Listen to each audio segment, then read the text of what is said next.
Is masjidun a masculine or feminine word? It's a question that I've seen been asked, so I decided to do a video about it.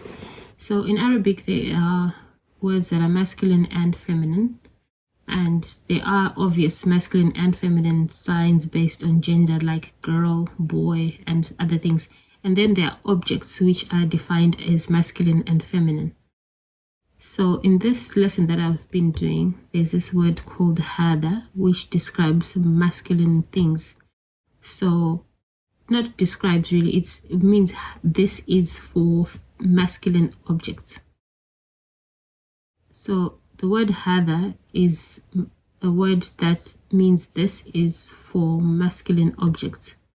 And masjidun will definitely be masculine because it's got hada, masjidun.